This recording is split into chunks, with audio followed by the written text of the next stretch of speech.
GST आज हमें समझना है। जीएसटी का मतलब होता है goods and services tax. GST जो है 1 जुलाई 2017 को पूरे देश भारत में अपने लागू हो गया। इसके पीछे लॉजिक क्या था? इससे पूरे देश में किसी भी सामान पर एक टैक्स ही रहेगा, इसके लिए ये जीएसटी लागू किया गया। यानी पूरे देश में किसी भी सामान की कीमत लगभग समान रहनी चाहिए और टैक्स की रेट समान रहनी चाहिए, इसलिए जीएसटी लागू किया था 1 जुलाई 2017 को। जीएसटी के लिए एक चीज होती है जीएसटीएन। जीएसटीएन का मतलब होता है जीएसटी नेटवर्क। ये गैर सरकारी कंपनी होती है जो टैक्स पेयर्स और दूसरे टैक्स होल्डर समेत केंद्र सरकार और राज्य सरकार को साझा आईटी इंफ्रास्ट्रक्चर उपलब्ध कराएगी। यानी जिस पर जीएसटी एक पोर्टल है, जीएसटीएन एक नेटवर्क पोर्टल है जिस पर जीएसटी जमा होगा। एक और चीज होती है जीएसटी इन।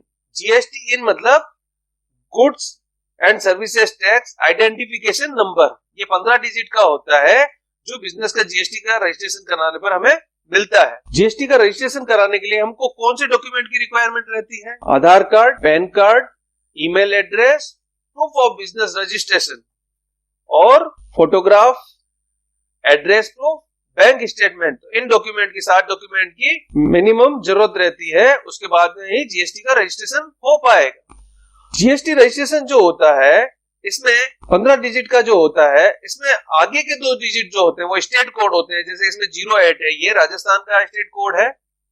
उसके बाद में जो 10 डिजिट है ये पैन कार्ड नंबर है। जिनका भी रजिस्ट्रेशन हुआ है, ये हमने एक आइडियल ऐसे ही ले लिया है पैन कार्ड नंबर, तो ये जो है पैन कार्ड नंबर है। और ये एक डिजिट जो है ये एंटाइटी कोड है। ये गुड्स की पहचान बताता है कि गुड्स किस टाइप का है। केमिकल है, खाने पीने की चीज है, ड्रिंकिंग चीज है, केमिकल है, फार्मेसी गुड्स है, कुछ क्या गुड्स है वो उसका नेचर इससे मालूम चलता है। 14 डिजिट जो है अभी बाय डिफॉल्ट जेड ही है और 15 डिजिट को बोलते हैं हम चेकसम डिजिट। ये अल्फाबेट भी हो सकता है और नंबर भी हो सकता है। तो इस तरह से 15 डिजिट का जीएसटीएन रजिस्ट्रेशन नंबर होता है। ये जीएसटी लाया गया, उसके पीछे एक लॉजिक था, एक देश एक टैक्स होना चाहिए। सभी पूरे देश में एक गुड्स पर एक तरह का टैक्स रेट होना चाहिए। गरीबों के उपयोग की चीजों को जीएसटी से फ्री रखा गया है। जीएसटी के कारण कच्चा बिल व्यवस्था समाप्त हो जाएगी। बिजनेस का रियल टाइम डाटा अवेलेबल रहेगा क्योंकि ये सारा टेक्नोलॉजी से जुड़ा हुआ है। इनवॉइस मैचिंग सिस्टम पर चलता है। जीएसटी कितने प्रकार का होता है? ये 3 प्रकार का होता है। एसजीएसटी यानी state goods and services tax, CGST central goods and services tax, और एक और होता है IGST integrated goods and services tax. जब माल स्टेट में बिकता है तो उस पर जो जीएसटी लगता है उस 2 पार्ट हो जाते हैं, 2 भाग हो जाते हैं। आधा हिस्सा जो जाता है सेंट्रल गवर्नमेंट को जाता है, उसको बोलते हैं सीजीएसटी, और आधा हिस्सा स्टेट गवर्नमेंट को जाता है, उसको बोलते हैं अपन एसजीएसटी। जैसे एक वस्तु पर यदि 5% जीएसटी लगा है तो 2.5% जो है एसजीएसटी लगेगा जो स्टेट गवर्नमेंट को जाएगा, और 2.5% सीजीएसटी यानी सेंट्रल गवर्नमेंट को जाएगा। एसजीएसटी का हिस्सा उस स्टेट गवर्नमेंट को मिलेगा जिस स्टेट में वो गुड्स बिका है। यानी ये डेस्टिनेशन बेस्ड टैक्स है। जिस स्टेट में माल बिकेगा उसी स्टेट को एसजीएसटी का हिस्सा मिलने वाला है। जब वस्तु अन्य स्टेट में बिकेगी पूरा टैक्स सेंट्रल गवर्नमेंट को जाएगा और बाद में जिस स्टेट में वो माल बिका है उस स्टेट को उसका हिस्सा मिल जाएगा।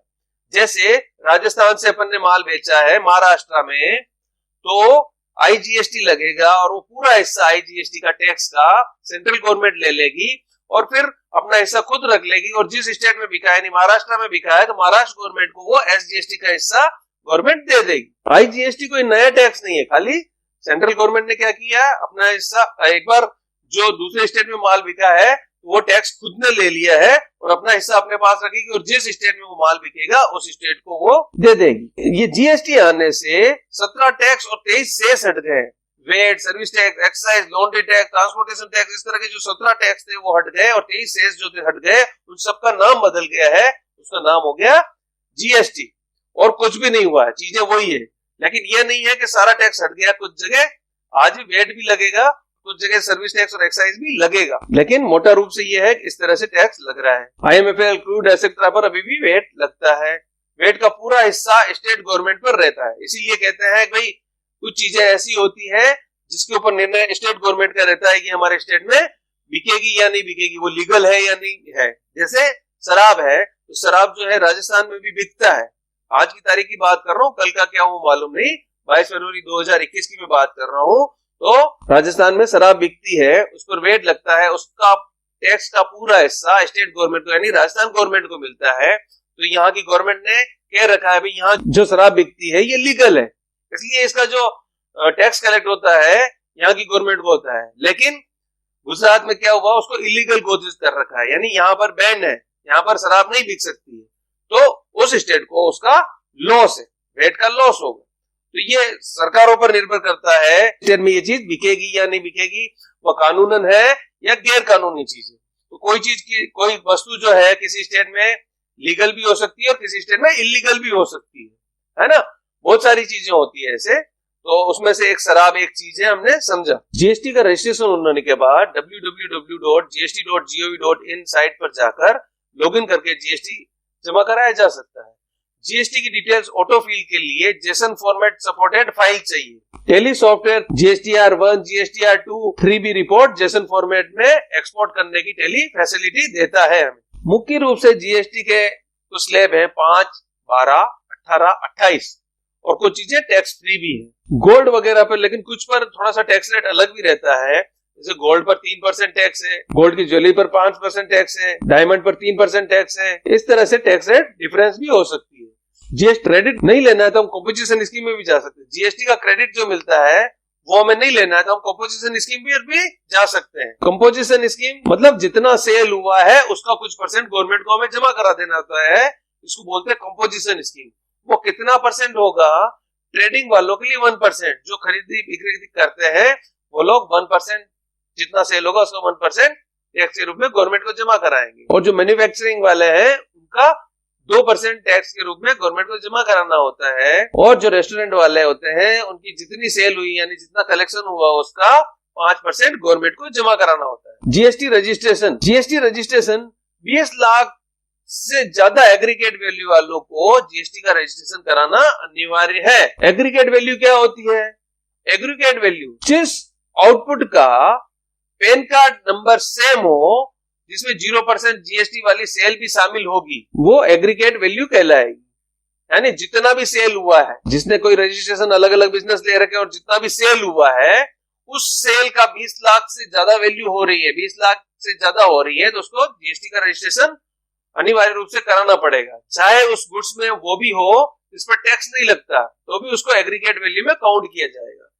कुछ राज्यों में, उत्तरी पूर्वी राज्यों में स्पेशली 10 लाख से अधिक टर्नओवर है, उन्हें भी जीएसटी का रजिस्ट्रेशन कराना अनिवार्य है। यदि कोई व्यक्ति रिवर्स चार्ज के अंतर्गत लायबल है तो उसे भी जीएसटी का रजिस्ट्रेशन कराना अनिवार्य है। यानी जो रिवर्स चार्ज में आता है उसे भी जीएसटी का रजिस्ट्रेशन कराना पड़ेगा। रिवर्स चार्ज क्या होता है अभी हम आगे समझेंगे। चाहे उसकी टर्न और 10 लाख से कम है तो भी उसको रजिस्ट्रेशन कराना पड़ेगा। जो जीएसटी का इनपुट क्रेडिट लेना चाहते हैं वो भी जीएसटी का रजिस्ट्रेशन करवा सकते हैं, चाहे उनकी टर्नओवर 20 लाख से कम हो तो भी, ताकि उनको जीएसटी का रिफंड मिल सके, क्रेडिट मिल सके। जीएसटी का ज्यूरिडिक्शन जो है एडमिनिस्ट्रेशन सेंट्रल गवर्नमेंट के पास रहेगा या स्टेट गवर्नमेंट के पास रहेगा, ये रैंडमली लॉटरी सिस्टम से डिसाइड होता है। 1.5 करोड़ से कम 90% स्टेट गवर्नमेंट के पास रहता है, 10% सेंट्रल गवर्नमेंट के पास जाता है उनका रजिस्ट्रेशन, और 1.5 करोड़ से ऊपर वालों का 50% स्टेट गवर्नमेंट के पास और 50% सेंट्रल गवर्नमेंट के पास में रजिस्टर्ड होता है। एग्जाम्पल, 1 करोड़ एक व्यापारी है जिसकी टर्नओवर 1.5 करोड़ से कम है, तो सेंट्रल गवर्नमेंट या स्टेट गवर्नमेंट किसी के पास भी रजिस्टर्ड हो सकता है, क्योंकि यह रैंडमली लॉटरी सिस्टम से डिसाइड होता है वो किसके अंडर रजिस्टर्ड होगा। गुड्स और सर्विस के लिए परचेज और सेल वर्ड यूज न करके आउटवर्ड सप्लाई और इनवर्ड सप्लाई यूज किया जाएगा, ये ध्यान में होना चाहिए। जीएसटी का एडजस्टमेंट पैटर्न क्या होता है वो भी थोड़ा सा ध्यान रहे तो बढ़िया रहता है। जैसे हमें एसजीएसटी का एडजस्टमेंट करना है तो एसजीएसटी का फर्स्ट एडजस्टमेंट एसजीएसटी से होगा, बाकी कोई अमाउंट बचता है तो आईजीएसटी से उसका एडजस्टमेंट होगा। वैसे सीजीएसटी का एडजस्टमेंट सीजीएसटी अमाउंट से होगा, या फिर कुछ अमाउंट बचता है तो आईजीएसटी से होगा। आईजीएसटी का जो एडजस्टमेंट है आईजीएसटी से होगा, और सेकंडली सीजीएसटी से होगा, और फिर भी कोई बच जाता है तो वो एसजीएसटी से उसका एडजस्टमेंट होगा। ये आईजीएसटी वर्ड गलत लिखा हुआ है, ये सीजीएसटी वर्ड है, सीजीएसटी, ये ध्यान रखिएगा। कुछ गुड्स ऐसी है जिन पर टैक्स का क्रेडिट नहीं मिलता है, इनपुट टैक्स क्रेडिट जो मिलता है वो नहीं मिलेगा। तो वो कौन कौन से गुड्स हैं? जैसे मोटर व्हीकल और अदर कन्वीनियंस पर टैक्स का क्रेडिट नहीं मिलेगा। Goods, beverage, outdoor catering, beauty treatment, health services, इन पर भी टैक्स का क्रेडिट नहीं मिलेगा। अपन ने किसी अपने एम्प्लॉय को फैसिलिटी दिया है कि आप खा पी के आ सकते हो, ब्यूटी ट्रीटमेंट करा सकते हो, हेल्थ के ले सकते हो, या कंपनी का मालिक है वही ट्रीटमेंट लेता है और उसका बिल लेता है, उस पर जीएसटी लगता है, तो उसका उसे क्रेडिट नहीं मिलेगा। हेल्थ क्लब में, फिटनेस क्लब में जिम वगैरह ज्वाइन कर रखा तो उस पर भी क्रेडिट नहीं मिलेगा। रेंट कैब है, सर्विस, कोई कार किराए पे ली है, उसका भी उसको क्रेडिट नहीं मिलेगा। ट्रेवलिंग बेनिफिट, कोई घूमने गए एम्प्लॉय को कहा है भाई आप घूम कर आ सकते हो वेकेशन पर, उसके लिए उसको कुछ दिया है भाई 1 लाख रुपए आपको सालाना मिलेगा जिस पर आप घूम के आ सकते हो, तो उस पर भी टैक्स का क्रेडिट नहीं मिलेगा। गुड्स और services received for contribution of immovable properties, कोई इमूवेबल प्रॉपर्टीज खरीद ली तो उस पर भी जीएसटी का क्रेडिट नहीं मिलेगा। गुड्स लॉस हो गया, कह दिया भाई फ्री सैंपल बांट दिए, उन पर भी टैक्स का क्रेडिट नहीं मिल सकता है। अब देखिए HSN कोड का मतलब होता है हार्मोनाइज्ड सिस्टम नोमेनकल्चर और सेक होता है सर्विस अकाउंटिंग कोड। हर वस्तु को अलग पहचान देने के लिए HSN कोड डेवलप किया गया है, ये जो 8 डिजिट का होता है, और सर्विसेज की पहचान के लिए उसे सेक नंबर दिया गया है। सेक नंबर जो होता है 6 डिजिट का होता है, HSN कोड 8 डिजिट का होता है। HSN code World Trade Organization द्वारा डिसाइड किया जाता है।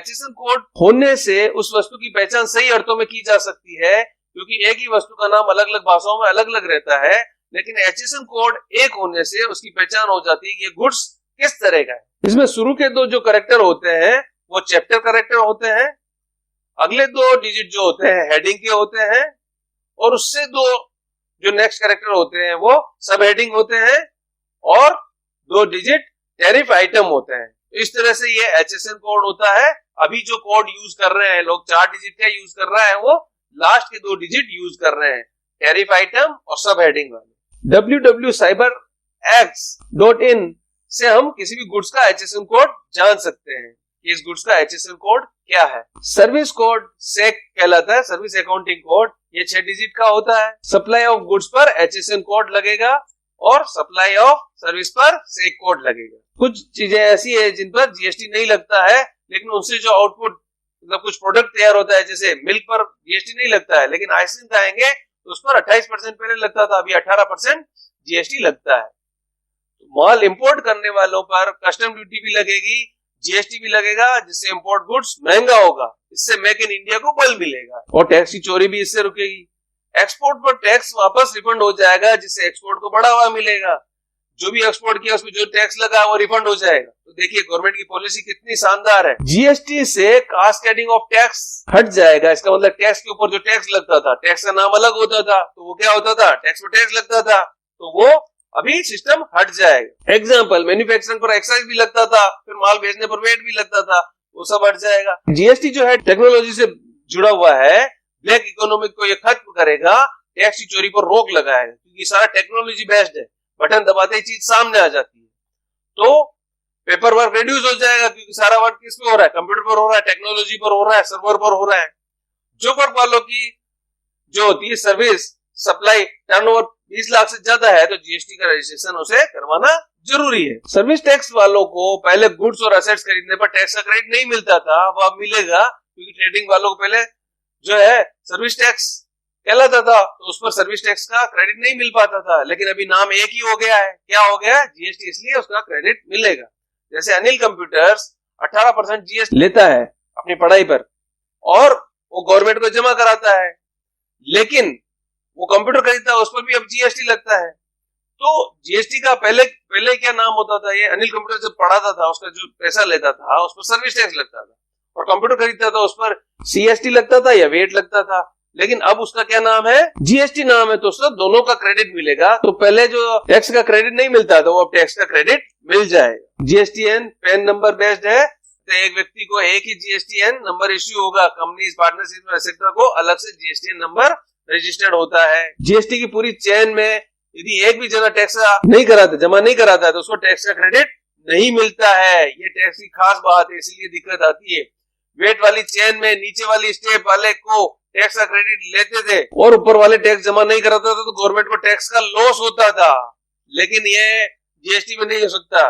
जीएसटी वाले केस में माल बेचने वाले को नुकसान भी हो सकता है, क्योंकि अगर पहले वाले ने किसी ने जीएसटी जमा नहीं कराया है तो नीचे वालों को भी जीएसटी का रिफंड नहीं मिलेगा। तो ये खास बात है, बहुत ही खास बात। यूआईएन नंबर एक वर्ड यूज होता है, यूनिक आइडेंटिफिकेशन नंबर, ये गवर्नमेंट डिपार्टमेंट को मिलता है। सेज यानी स्पेशल इकोनॉमिक जोन होता है, कुछ एरिया को गवर्नमेंट सेज घोषित कर देती है, इस एरिया में जो भी माल बेचेंगे वो टैक्स फ्री होगा, तो इस तरह से वो कहलाता है सेज, स्पेशल इकोनॉमिक जोन कहलाता है।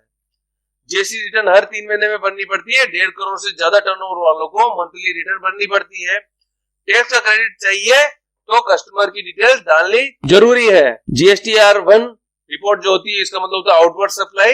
GSTR2 R2 जो होती है इसका मतलब होता है इनवर्ड सप्लाई, और GSTR3 भी इसका मतलब गवर्नमेंट को जो हम सबमिट करेंगे रिपोर्ट वो है। B2B वर्ड का मतलब है बिजनेस टू बिजनेस, B2C का मतलब है बिजनेस टू कंज्यूमर। जीएसटी लागू होने वाला था तो कई स्टेटों ने क्या किया, जीएसटी का विरोध किया कि हमको टैक्स का लॉस हो जाएगा। तो स्टेट गवर्नमेंटों को कॉन्फिडेंस में लेने के लिए सेंट्रल गवर्नमेंट ने वादा किया स्टेट गवर्नमेंट्स को कि आपको 5 साल तक आपको टैक्स का कोई भी लॉस हुआ तो उसकी भरपाई सेंट्रल गवर्नमेंट करेगी। और वो टैक्स का जो है आपको 3 साल का, पिछले 3 साल का जो टर्नओवर है उसका जो एवरेज टैक्स कलेक्ट होता है उतना कलेक्ट नहीं हुआ तो उसकी लॉस की भरपाई सेंट्रल गवर्नमेंट करेगा। पहले जो बिल्टी कहलाती थी वो अब क्या कहलाता है, ई-वे बिल कहलाता है। ई-वे बिल सिस्टम 1 फरवरी 2018 से कंपलसरी हो गया है। 50,000 से ज्यादा का माल ट्रांसपोर्ट से भेजने पर ई-वे बिल जारी करना जरूरी है, लेकिन हमारे गोदाम में ट्रांसफर हो रहा है तो ई-वे बिल जनरेट करना जरूरी नहीं है। gst.gov.in पोर्टल पे जाना है, जो आपका लॉगिन है वो लॉगिन डालना है और ई-वे बिल पे जाकर आप ई-वे बिल जनरेट कर सकते हैं। ई-वे बिल जनरेट करते समय 4 चीजें जरूरी होती है, invoice detail, party details, item details और ट्रांसपोर्टर डिटेल्स। ई-वे बिल जो डिटेल भरते हैं इसमें पार्ट ए में माल भेजे जाने में माल की डिटेल होती है, पार्ट बी में व्हीकल की डिटेल होती है और थर्ड स्टेप में जो है ईबीएन, ई-वे बिल नंबर जनरेट हो जाता है। ईबीएन सप्लायर, कस्टमर और ट्रांसपोर्टर तीनों के पास रहता है। ई-वे बिल नंबर की वैलिडिटी इस प्रकार है, जैसे 100 किलोमीटर तक माल जाने वाला है तो वो 1 दिन में पहुंचना चाहिए, 101 से 300 किलोमीटर 3 दिन, 301 से 500 5 दिन, 501 से 1000 10 दिन, 1001 से ऊपर 15 दिन में वो माल पहुंचना चाहिए, क्योंकि ई-वे बिल की वैलिडिटी इतनी ही रहेगी। माल प्राप्त होने के बाद रिसीवर जीएसटीएन पर असेट करेगा कि मैंने माल रिसीव कर लिया है। जीएसटी में रिवर्स चार्ज मैकेनिज्म क्या होता है, हर जो वस्तु बेचते हैं उस पर कस्टमर को जीएसटी चार्ज करते हैं और वो गवर्नमेंट को जमा कराते हैं। लेकिन कई केस में क्या होता है, जीएसटी का भुगतान करने वाला दुकानदार को न देकर गवर्नमेंट को जमा कराता है, बाद में उस टैक्स का वो क्रेडिट ले लेता है। जैसे हमने कोई माल खरीदा है उस पर रिवर्स चार्ज लगता है, तो उस माल की कीमत 10,000 प्लस टैक्स है, तब उस पार्टी को अपन केवल 10,000 रुपए ही देंगे और जो टैक्स है वो अमाउंट हम सीधा गवर्नमेंट को जमा करा देंगे। तो ये कहलाता है रिवर्स चार्ज मैकेनिज्म। इस केस में जीएसटी का रजिस्ट्रेशन कराना अनिवार्य है, चाहे हम जीएसटी का दायरे में आते हैं या नहीं आते हैं, लेकिन रिवर्स चार्ज मैकेनिज्म के कंडीशन में जीएसटी का रजिस्ट्रेशन कराना कंपलसरी है। कुछ परिस्थितियों में पार्सली चेंज भी होता है, यानी जीएसटी का कुछ पार्ट कस्टमर को और कुछ पार्ट दुकानदार को जीएसटी के रूप में जमा कराना होता है। जब हम किसी अनरजिस्टर्ड पर्सन के पास माल बेचते हैं या सेवा लेते हैं उस पर जीएसटी जमा करवाने की जिम्मेदारी हमारी रहती है। कुछ विशेष प्रकार की सर्विसेज में रिवर्स चार्ज मैकेनिज्म एप्लीकेबल होता है। Import goods transport agency services, legal service provided by advocate, cab services provided through e-commerce operators, sponsorship services provided by insurance agent to insurance company etcetera. तो इस तरह से अपन ने GST की theory देखी। अब हम जो नेक्स्ट देखते हैं जीएसटी का प्रैक्टिकल देखते हैं।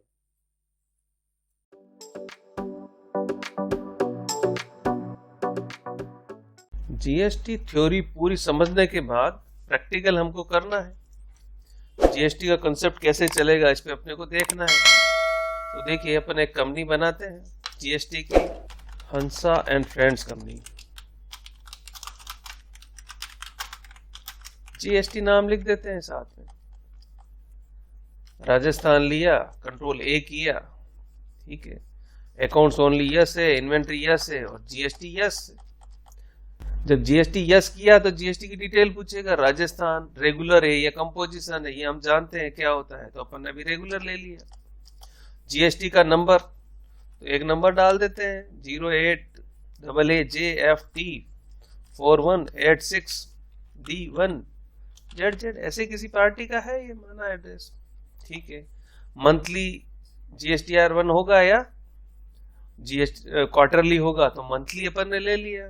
ठीक है, ई वे बिल जनरेट होगा क्या? यस। कब से एप्लीकेबल होगा? 1/4 से। इनवॉइस वैल्यू 50,000 तक है तो ई वे बिल बनेगा, नहीं तो नहीं बनेगा। इंटर स्टेट पर भी यस, और थ्रेशोल्ड लिमिट उसमें भी 50,000 दे दी, यानी 50,000 तक का इंटर स्टेट पे भी बिल बनेगा, तो अपने को ई वे बिल बनेगा, नहीं तो नहीं बनेगा। और कंट्रोल ए करके सेव कर दिया, कंट्रोल ए वापस किया तो उस स्क्रीन से भी आगे सेव होके बाहर आ गए। अब लेजर बनाना है, create ledger capital account, capital का ग्रुप कैपिटल, बैंक का लेजर बना देते हैं अपन, HDFC बैंक अकाउंट, बैंक का ग्रुप बैंक।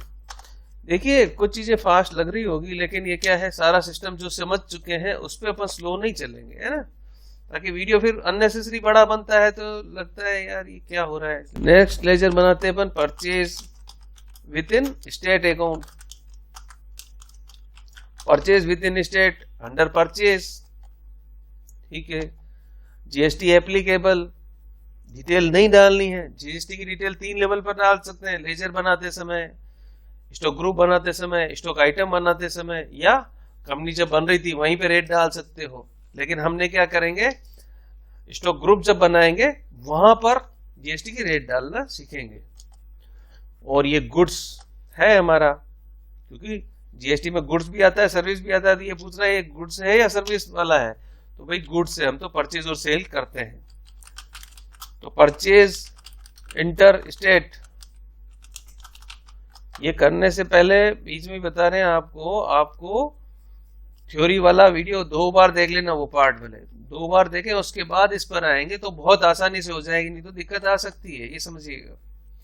GST एप्लीकेबल है और यहाँ पे गुड्स ले लेना है ना, purchase within state, purchase inter state, ऐसे ही सेल्स विद इन स्टेट,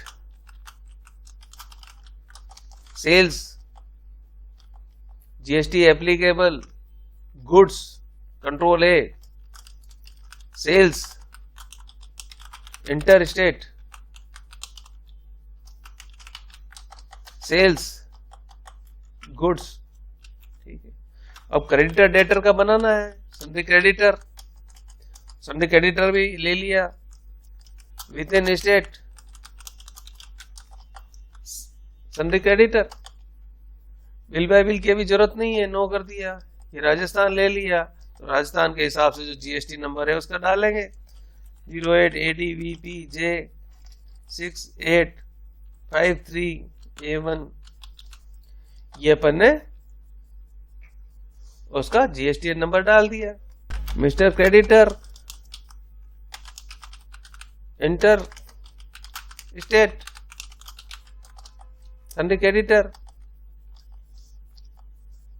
और यहाँ पे गुजरात ले लेना, तो गुजरात लिया, तो गुजरात का GST नंबर जो है 24 से शुरू होता है, ये कोई नंबर डाल दिया है। फिर SGST अकाउंट,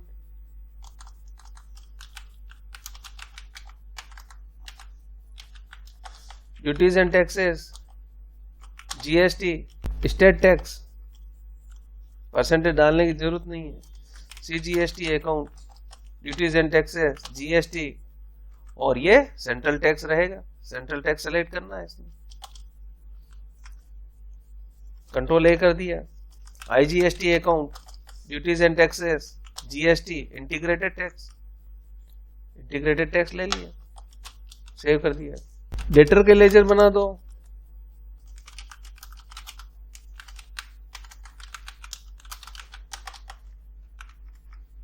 सन्ड्री डेटर, उनका GST नंबर डाल दिया, वैसे ही sundry debtor inter state, practically party का नाम लिखा जाता है, हम समझने के लिए डेटर क्रेडिटर नाम से बना रहे हैं, ये ध्यान रखिएगा, डेटर। और यहाँ पे गुजरात ले लेना है, उनका कोड जो भी है वो डालना है, कंट्रोल ए कर दिया, सेव कर दिया। जो ब्लॉक देंगे उसमें नंबर भी दे देंगे आपको, है ना, ताकि हमको कभी चेंज करना हो तो कर सकते हैं। तो वीडियो में तो बोल दिया तो वो नंबर फिर परमानेंट किसी का नंबर दे नहीं सकते ना, है ना। तो वो आप ब्लॉग में पढ़ लीजिएगा, ब्लॉग में देंगे आपको।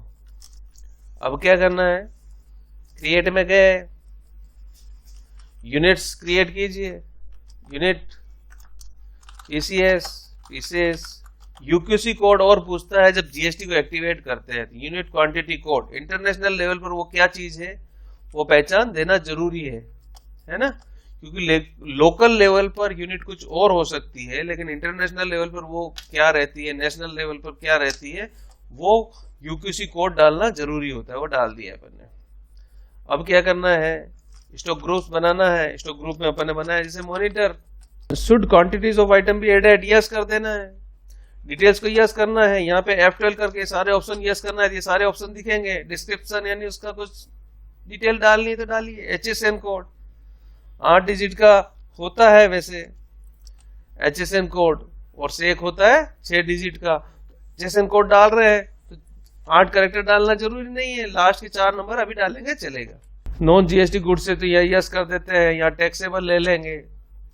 रिवर्स चार्ज और इनकी जरूरत नहीं है, कितना परसेंट है अभी समझने के लिए 18% ले लिया। 9% ये अपने आप ले लेगा, सेंट्रल और स्टेट टैक्स को डिवाइड करके। कंट्रोल ए कर दिया, सेव हो गया। अब स्टॉक आइटम बनाना है। स्टॉक आइटम में बना है एक तो Sony monitor, under monitor unit pieces, GST applicable goods. Rate डालने की जरूरत ही नहीं है, क्योंकि रेट अपन ने मॉनिटर स्टॉक ग्रुप लेवल पर ही डाल दी थी, मॉनिटर बनाया था तब डाल दी थी। LG monitor, under monitor pieces, और कंट्रोल ए करके सेव कर दिया। अब देखिए लेजर बनने के बाद में, आइटम बनने के बाद में वाउचर एंट्री पर आएंगे। वाउचर एंट्री में सबसे पहले एक पैसा आने की एंट्री कर देते, कंट्रोल एच करके डबल एंट्री मोड पर आ जाइए। क्रेडिट कैपिटल, कैपिटल के ले लो 20 लाख रुपए। 20 लाख रुपए ओनर ने बिजनेस में लगाए, ठीक है सर। अब माल खरीदते हैं अपन। F9 purchase, purchase from सन्डी creditor with in state, purchase within state. Item ले लिया सोनी मॉनिटर, 10 खरीद लिए, ये खरीदे 1000 की रेट से, ठीक है ना। और यहां पर ले लेना CGST और SGST। अपने आप ये अमाउंट आना चाहिए, तो आपका प्रोसेस सारा सही है। अगर ये अमाउंट अपने आप नहीं आ रहा है तो कुछ गड़बड़ हो गई, चूक हो गई कुछ, आपसे ध्यान रखिएगा। परचेज इंटर स्टेट, सन्डी क्रेडिटर से इंटर स्टेट खरीदा अपन ने, सन्डी creditor inter state, purchase inter state. LG monitor 10 खरीदे 1000 रुपए की रेट से।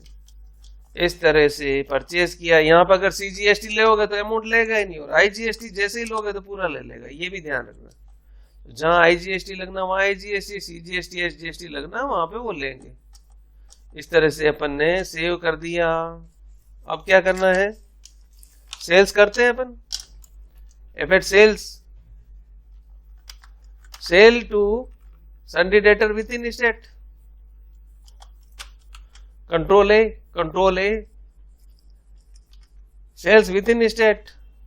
आइटम सोनी मॉनिटर 10 बेचे, कितने में बेचे 3000 में। अगर 3000 में बेचते हैं तो देखो ये जीएसटी का नहीं आ रहा है। क्यों नहीं आ रहा है, क्योंकि थ्रेशोल्ड लिमिट 50,000 दी हुई है। तो हम सिस्टम समझने के लिए यहाँ 5000 लेते हैं, तो देखो ये ई वे बिल एक्टिवेट हो गया, ई वे बिल की डिटेल डाल सकेंगे, है ना। खाली यहाँ पर आकर देखेंगे अपन इतना ही, बाकी तो रेट 3000 लेंगे। CGST और SGST देखो, और ये ई वे बिल की डिटेल, यस ये पूरी ई वे बिल की डिटेल आती है। कंसाइनर डिटेल, कंसाइनी डिटेल, और ये कंसाइनर अपना एड्रेस आ गया है ना, भेजने वाला, कंसाइनी पाने वाला, ई वे बिल की डिटेल, ट्रांसपोर्टेशन की डिटेल, ये सारी डालनी पड़ती है। अभी हम क्या करते हैं, इसको बैक स्पेस से पीछे जाके 3000 ही कर देते हैं। 2700 अपने आप ले लिया, ई वे बिल हट गया, देखिए automatically within state sale कर दिया। अब एफेट सेल एक और करते हैं, inter state sundry debtor, inter state sales, inter state, और एलजी के मॉनिटर 10 3000 की रेट से, और आईजीएसटी आ जाएगा 5400। ये हो गया। अब ये टैक्स का जो डिफरेंस है वो हमें गवर्नमेंट को जमा कराना है ना। और रिपोर्ट देखनी है तो पहले रिपोर्ट देख सकते हो, gateway of Delhi, Nestle, GST reports, GSTR1 sales की एंट्री, परचेज की एंट्री, और 3B कंबाइन रेशियो जो है वो यहाँ डिटेल बता देता है, अमाउंट वगैरह डिटेल बता देता है। इनको खोल के देख सकते हैं और रिपोर्ट अल्टर से एक्सपोर्ट कर सकते हैं ना।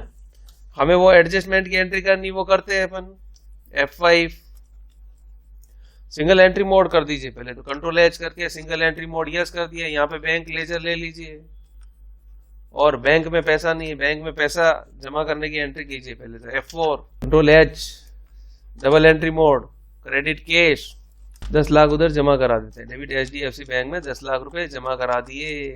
ठीक है, अब F5 payment, control H single entry mode, यहाँ पर बैंक ले लिया और किसका पैसा दिया, IGST का सबसे पहले 3600 रुपए, और फिर CGST का 1800 रुपए, और SGST का 1800 रुपए।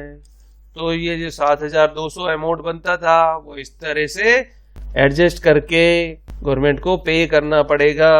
ये पेमेंट कर दिया अपन ने, चेक नंबर लिख दो। इस तरह से जीएसटी का एडजस्टमेंट एंट्री होता है, पेमेंट करते हैं अपन। ठीक है, तो ये प्रैक्टिस बहुत अच्छे से करके देखनी है अपने को, ध्यान से करके देखेंगे, और कॉम्प्लिकेटेड एग्जाम्पल और अपन अलग से बताएंगे आपको, है ना। अभी पहले इसकी प्रैक्टिस करनी है।